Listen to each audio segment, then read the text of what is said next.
Some downhill dysfunction at DSM plus a late attack that no one wants to bring back. Paris-Nice stage 6, a long stage, 214 kilometers long. It has a long climb of 10 k's, 4.5% the Col de l'Espuglier, which is too far from the finish to really be decisive in the stage and not that steep either. So Trek were controlling all day this breakaway, keeping it at 2 minutes with Fedorov, Jacobs, Madouas, Grignard, Vandenberg, Koretsky, and they did a really good job, Trek. They got some help from Cofidis, but it was mainly them.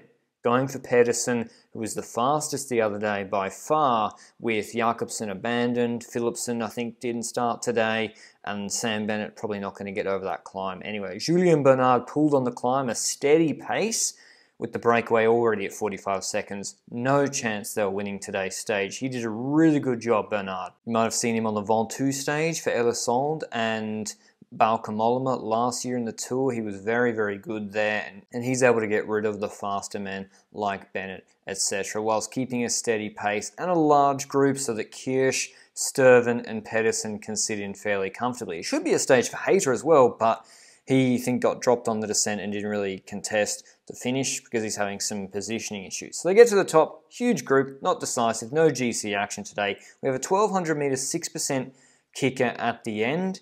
But on this descent, Søren Kragh Andersen on DSM, who had Leknesund at the back of the group, I think, who got split on the descent, their GC guy, but more importantly, Case Bowl, who won a stage at Paris-Nice last year, his best performance, and then kind of went missing, and often they do work for him and he's nowhere to be seen and won't finish in the top 10. Well, he made this group just at the end over that last climb, but Søren Kragh Andersen attacked again on the descent, and Trek, I just let him go. They had no interest in going that fast on the descent. The most he got was about an 18-second gap with 15, 17 k's to go. You can see this second group on the road with Kruiswijk and co, but Trek brought him back after that descent on the flat pretty quickly. So pretty much just ended up putting his own teammates Leknesund and Bowl under a lot of pressure, whilst Trek resumed normal programming of trying to make this a bunch sprint with Mads Pedersen, the fastest man here at Paris-Nice. You can see though, as they get to the start of this last little climb, similar sort of to the climb where Jumbo lit it up on stage 1, Total Energy are moving up on the right-hand side for Pierre de la Tour, but also they have Mathieu Bergerdo, who was very punchy in Bessèges stages 1 and 2, and attack start flying with 1k left to go on this climb, marked by Christophe Laporte. A really good tactical move from Jumbo-Visma. He's got Trek under pressure, I think Kirsch on the right-hand side. He doesn't have much help to bring this back. Laporte's very fast. Who else is going to chase? But I was surprised that Laporte didn't pull through, because that sort of meant that he was sitting on the move, bringing the group or allowing the group to come back, even though Pedersen's faster than Wout, even though more attacks were flying, even though Jumbo-Visma were so dominant on the uphill close to the finish on stage 1. And it's Bergerdo, who I said looks like Alaphilippe's cousin earlier in this race. Well, Alaphilippe's actually his son, based on today's performance. The Total Energy rider just about 20 metres ahead of Christophe Laporte as they go over the intermediate sprint and the climb, by the way. But it keeps going uphill for a little bit, 8.6 k's to go, and Laporte, who had looked to the group to help him, just keeps pacing that back.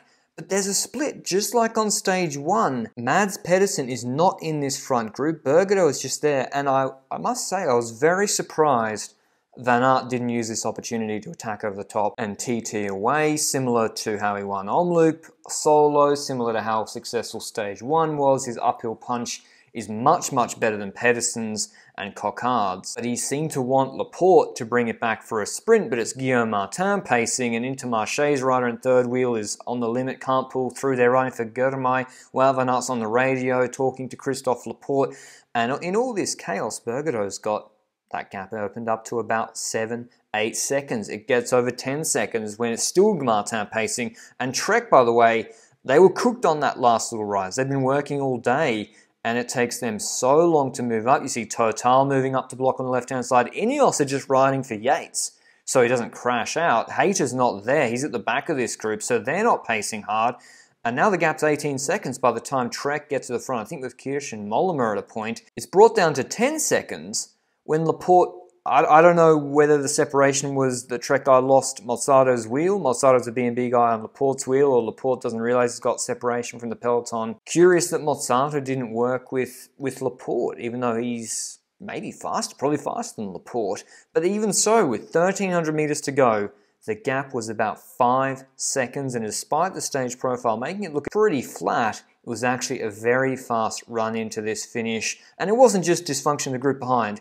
This rider, Bergerdo, 23 years old on Total Energy, he is fast. And with Sturven not being used except to lead out Pedersen, he didn't chase. They didn't end up catching him with Total Energy's biggest win in years. They didn't win a .pro race even last year, and they've got this kid flying. He's out of contract, I think, at the end of this year. It'll be interesting to see what big teams try and spring for him. Pedersen won the group sprint behind. That must be very frustrating for Trek Segafredo, who did the lion's share of the work all day. Wout van Aert taking third. Girmay came fourth with Coquard fifth, Mezgec, Garcia Cortina, Gonot, Seneschal, Mozzato rounding out the top 10. Tomorrow we have the only mountaintop finish at Paris-Nice this year, up Turini, 15Ks, 7%.